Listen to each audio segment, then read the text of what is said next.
Maria was excited and a little nervous. She had just arrived at the Time Travelers Academy, a special school where students from all over the world, and even from different time periods, gathered to learn English. This was a place unlike any other, with futuristic classrooms and halls that seemed to glow with a soft blue light. Today, Maria would begin her journey to not only learn English, but also travel through time. As she stepped into the main hall, she saw students from different years, some dressed in clothes from the future, others from the past. There were people from the Roman Empire, the Victorian era, and even some who looked like they had just come from the year 3000. They were all chatting excitedly in English, and Maria felt both amazed and overwhelmed. How would she keep up with them? Her teacher, Mr. Jameson, noticed her hesitation and walked over with a friendly smile. "Welcome, Maria. I'm Mr. Jameson, and I'll be your guide as you begin your English journey," he said, his voice calm and encouraging. "Don't worry, we all start somewhere. Today, we'll focus on the basics. You'll soon see how important English will be for your travels in time." Maria nodded nervously. She wasn't sure what to expect, but she was ready for the adventure ahead. Mr. Jameson led her to a group of students who were already seated in the classroom. They introduced themselves, and Maria felt a bit more at ease.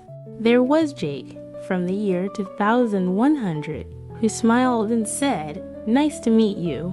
Then there was Lily, from the 1920s, who greeted her with a cheerful hello and a handshake. "Now, let's start with something simple," Mr. Jameson said, turning on the interactive screen. "In English, we often use greetings like hi, hello, and how are you? Let's practice together. Repeat after me. Hello, my name is Maria." "What's your name?" Maria repeated the phrase slowly, trying to get the words just right. She noticed that Jake and Lily were already saying it confidently, but she wasn't discouraged. She would get there too. The teacher smiled and nodded. "Good. Keep practicing, and soon you'll feel more comfortable." After the class, Maria and the other students were excited, also a bit nervous. Mr. Jameson had given them their first mission to travel back in time to the 18th century. The students would need to use the English they had just learned to communicate with people from that time. Maria couldn't believe it. She was about to step into the past. With a flash of light, the room seemed to disappear, and when it came back into focus, Maria found herself standing in a busy marketplace. The buildings around her looked old, with wooden signs and cobblestone streets. She could hear the sound of horses' hooves on the ground and see people dressed in long coats and dresses. Everyone was speaking English, but it sounded different from what she had learned in class. Maria felt a little lost. "Don't worry," Jake said with a confident smile. "I've been here before. Just follow my lead." Maria nodded and followed him through the crowded streets. They approached a merchant who was selling fruit. He looked up, and Jake greeted him with a smile. "Good morning. Sir, how much for the apples?" The merchant replied in a thick accent, "2 pence for a dozen, young man." Maria was amazed. The merchant's English was different, but Jake seemed to understand. "Great job," Maria whispered. "I think I'm going to need some help."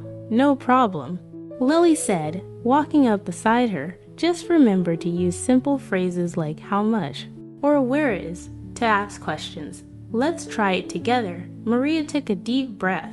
She walked up to another merchant selling bread and said, "Excuse me, how much for the bread?" The merchant smiled warmly and answered, "A penny each, miss." Maria felt a rush of excitement. It was working. She was communicating in English, even if it was a little different than what she was used to. Jake, Lily, and Maria continued practicing simple questions and phrases, asking for directions, the price of goods, and the best places to visit in the marketplace. After some time, they gathered back together, and Mr. Jameson appeared. "How was your first trip?" he asked, looking pleased. "Did you learn something new?" Maria smiled. "Yes, the English was a bit different, but I was able to ask questions and get answers. It felt amazing to use English in real situations." "Great," Mr. Jameson said. Remember, language changes over time, and learning to adapt is key. You'll keep improving as we travel to more years, so don't worry if things sound different. You're on the right track. As they made their way back to the academy, Maria felt proud. She had taken her first steps toward becoming a time traveler and an English speaker.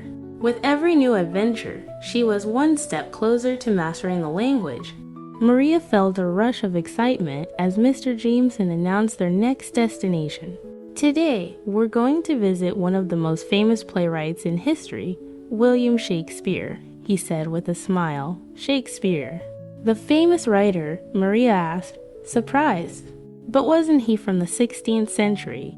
That's right, Mr. Jameson replied. We'll be traveling to his time. You'll get the chance to hear how English was spoken hundreds of years ago. With a flash of light, Maria and her classmates found themselves in a bustling town square. The air smelled of fresh bread, and the sounds of merchants calling out filled the street. In the distance, Maria could see a large building with a sign that read the Globe Theatre. She was in London, right in the heart of Shakespeare's world. This is amazing, Lily exclaimed. We're really here. The students walked towards the theater, where a man greeted them at the entrance. Good day, travelers, he said, bowing. I see you are early for the show. Pray, come in and enjoy the play. Maria felt a little lost. The English sounded so different from what she had learned in school. Words like ye and pray were unfamiliar, and the rhythm of the sentences felt strange. But Jake, always the confident one, stepped forward. Good day, sir, Jake said. We are eager to see the play. What is it about? The play tonight is one of Master Shakespeare's finest, the man replied. A tale of love, betrayal, and fate. Romeo and Juliet. Maria's eyes widened. She had heard of the story before, but hearing it spoken in this old-fashioned English made her even more curious. She tried to practice what she had learned so far. Excuse me, she said to the man. Where can we sit? The man smiled kindly. Ye can sit here, young lady, he said, pointing to a row of wooden benches. Enjoy the play, and remember it is Shakespeare's work, and it may take some time to understand. As the play began, Maria listened carefully to the actors on stage. They spoke with beautiful, poetic language, but it was harder to understand than she had expected. Lines like, O Romeo, Romeo, wherefore art thou Romeo? Felt strange, and Maria wasn't sure what wherefore meant. Jake noticed her confusion and leaned over. Wherefore means why, he whispered. It's just a more old-fashioned way of saying it. Maria nodded. She was beginning to understand the rhythm of the language, but it wasn't easy. The actors continued, and soon Maria was able to catch more words. Thou, thee, and art were all words she had never learned in her modern English classes. After the play, Mr. Jameson gathered the students together. Well done, everyone. You've just witnessed the beauty of Shakespeare's language. Remember, English evolves over time. The more you practice, the more you'll understand. Maria smiled. She hadn't understood everything, but she was proud of how much she had learned. The next time she would hear Shakespeare's words, she'd understand them even better. As they returned to the academy, Maria thought about how much she had gained from this experience. Not only had she practiced her English, but she had also discovered the rich history of the language and how it all started with writers like Shakespeare. After their adventure with Shakespeare, Maria was eager to explore more historical periods. Mr. Jameson gathered the students in the Academy's common room, where a new flash of light surrounded them. Today, we are traveling to the 19th century, a time of great changes. Get ready to experience life during the Victorian era. Maria's heart raced. She had read about the Victorian era in her history books, but she never imagined she'd actually be there, witnessing it firsthand. When the light faded, they found themselves in a busy city street, surrounded by horse-drawn carriages, tall buildings, and people dressed in formal clothing. The air smelled of fresh coal, and the sound of bells ringing from a nearby church echoed in the distance. This is incredible, Lily whispered, looking around. It's like we stepped right into a different world. Indeed, Mr. Jameson said. Welcome to London in the 1800s. The English spoken here is very different from what you know today, but don't worry. We'll practice together." As they walked through the streets, Maria noticed a street vendor selling newspapers. He called out to them, "Extra! Extra! Read all about it." The Queen's speech on the new railway. Curious, Maria approached the vendor. "Excuse me, sir," she said, practicing the polite English she had learned. "What is this about the Queen?" The vendor smiled and handed her a newspaper. "It's about the Queen's announcement regarding the new railway system. She speaks of progress and the future of transportation." Maria took a moment to read the bold headline. New railways to connect the kingdom. It was exciting to see how much change was happening in the world around her. Just then, a group of people walked by, deep in conversation. Maria caught a few words: the factory workers' rights and reform in Parliament. She realized that this was a time of both progress and struggle, and the language reflected it. The words were more formal, and the people spoke with a sense of urgency and importance. "Let's head to the park," Mr. Jameson suggested. It's a good place to see how the people of this time spoke with each other in everyday situations. They made their way to the park, where Maria saw men and women having polite conversations, discussing books, art, and politics. She tried to join in by asking a woman sitting on a bench, "Excuse me, madam, do you know where I might find a good bookshop?" The woman looked up and smiled. "Ah, you seek a bookshop. There is one on Fleet Street, just past the old bakery. You shall find many fine books there." Maria was delighted by how friendly and helpful the people were. As they continued their walk, she overheard more conversations, some about daily life and others about social issues. It was fascinating to hear the older vocabulary and expressions such as shall instead of will and mankind instead of humanity. By the time they returned to the academy, Maria felt a sense of accomplishment. She had successfully communicated with people from the past, and although the language had been different, she had understood more than she expected. Mr. Jameson smiled at his students. "Well done, everyone. You're making great progress. Remember, English changes with time, but the key to mastering it is practice, patience, and an open mind." Maria smiled, feeling proud. She couldn't wait to see where they would travel next. Each new adventure brought her closer to mastering English, and she was more excited than ever to continue the journey. As the adventure through the 19th century ended, Maria and her classmates found themselves back in the Academy's familiar common room. The room was filled with the soft hum of the modern world. No horse-drawn carriages, no Victorian clothing, just the sound of their own voices. "Wow, what an experience," Lily said, still wide-eyed. "It's amazing to see how much the language has changed." Maria nodded. She felt like she had lived through history itself. "I never realized how much history and language are connected," she said thoughtfully.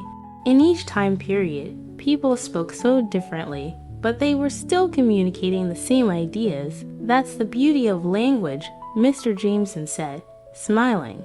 "Language evolves over time, but it's always the same at its core. People speak to connect, to share stories, and to understand one another." Maria looked around at her classmates. They had all learned so much, not only about English, but about how language reflects culture and history. But there was one thing that kept coming back to her: how important it was to be able to adapt and understand different forms of English. "We've traveled through time," Maria said, "but what about the present? What about the English we use every day?" "That's an excellent question," Mr. Jameson said. "Today, you've learned how English changes over time, but you've also gained the skills to understand and use English in different contexts. Whether you're talking to someone from the past or the present, the key is to listen, practice, and keep learning." Maria felt a sense of accomplishment. The journey through history had opened her eyes to how rich and diverse the English language was. But now, more than ever, she understood that mastering English wasn't just about knowing words, it was about connecting with people, no matter when or where they lived. As the class ended, Mr. Jameson encouraged them. "Remember, each step you take in learning English brings you closer to understanding the world around you. Don't be afraid to make mistakes. Keep practicing, and the journey will continue." Maria smiled, ready for the next adventure, wherever it would take her. She had learned more than just grammar and vocabulary. She had learned that language was a bridge to understanding the past, the present, and the future. As the days passed at the academy, Maria felt more confident in her English skills. The lessons had taken her through centuries of history, and she had learned not only how language changed, but also how to adapt to different situations and communicate across time periods. However, Mr. Jameson had one final challenge for the students, and it was unlike any of their previous adventures. "Class, today's lesson will be different," Mr. Jameson announced with a twinkle in his eye. "You've traveled through time, learned about history, and practiced various forms of English. But now, you'll face your final challenge. It's time to test everything you've learned." Maria felt a mix of excitement and nervousness. What could this challenge be? She had been through so many adventures already, and now it was time to prove herself. "Your challenge," Mr. Jameson continued, "will be to solve a mystery using English. You'll need to communicate with people from different time periods, use your knowledge of vocabulary and expressions, and work together to uncover the solution." The students exchanged nervous glances. Maria knew this was going to be difficult, but she also felt ready. She had learned so much and was eager to put it all to the test. The academy's room glowed with light once again, and in the blink of an eye, the students were transported to a grand mansion in the 1920s. The atmosphere was elegant but tense. A large group of people were gathered in a lavish dining room, and Mr. Jameson stood before them, holding a piece of paper. "Your mission," he said, "is to find out who stole the famous painting from this mansion. You must interview the guests, ask the right questions, and use your knowledge of English to gather the clues." Maria took a deep breath. She looked around at her classmates, who were already dividing into pairs to begin their investigation. She was paired with Lily, and together they started their search. They approached a man standing by a fireplace. He was dressed in a sharp suit and holding a glass of champagne. Maria introduced herself politely. "Good evening, sir. May we ask you a few questions about the missing painting?" The man smiled but seemed a bit nervous. "Of course, but I don't know much about it. I was just enjoying the party." Maria noticed his hesitation. "Could you tell us where you were when the painting was taken?" The man paused for a moment, then answered, "I was in the garden, speaking to Lady Margaret." Lily took over, asking, "What were you talking about?" "We were discussing the latest trends in art," the man replied. Maria and Lily exchanged glances. They had their first clue art was a common topic, but they needed more information. "Thank you, sir," Maria said. "We'll continue our search." Next, they spoke to Lady Margaret, who was sitting at the grand piano. She was a woman of grace and elegance. "Good evening, Lady Margaret. May we ask about the missing painting?" Maria inquired. Lady Margaret looked up, clearly shocked. "Oh, how dreadful. I didn't notice anything unusual, but I do remember talking to Sir Edward earlier. Perhaps he knows more." With this new lead, Maria and Lily pressed on, gathering more clues as they questioned the other guests. The challenge was tougher than they expected, but Maria felt more confident with each conversation. She was using the polite, formal English of the 1920s and piecing together the puzzle bit by bit. Finally, after speaking with several more guests, they were able to deduce the thief's identity and present the solution to Mr. Jameson. "Well done, everyone," he said, smiling. "You've proven that you can use your knowledge of English in real-world situations. Remember, English isn't just about grammar or vocabulary. It's about connecting with others, asking the right questions, and using language to solve problems." Maria couldn't help but smile. The challenge had been difficult, but it had been the perfect test of everything she had learned. As the class ended, she realized just how far she had come. She wasn't just learning English. She was learning to communicate in a world full of history, culture, and opportunity. As the final class came to a close, Mr. Jameson stood at the front of the room, looking at his students with pride. The adventure through time had been an incredible journey, but now it was time to reflect on everything they had learned. "You've all done exceptionally well," Mr. Jameson began. "You've traveled to different eras, communicated with people from the past, and solved problems using English. But remember, this is just the beginning." Maria smiled as she thought back to the first day when she had been unsure of herself. Now, she felt confident in her ability to use English, whether it was with someone from the past or the present. She had learned not only the language, but also the importance of connection. "Language is more than just words," Mr. Jameson continued.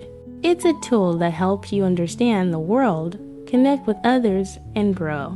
The more you practice, the better you'll become. And the journey never ends." Maria felt a sense of accomplishment. She knew that learning English was a lifelong adventure, and this academy had given her the tools to keep going. She had made it through time, faced challenges, and emerged stronger than ever. "Don't stop now," Mr. Jameson said, smiling warmly. "Every day is an opportunity to learn and improve. You've all shown great progress, and I'm excited to see where your journey takes you next." As the class ended and the students left the academy, Maria felt ready for whatever came next. The lessons she had learned would stay with her forever, guiding her as she continued her English journey.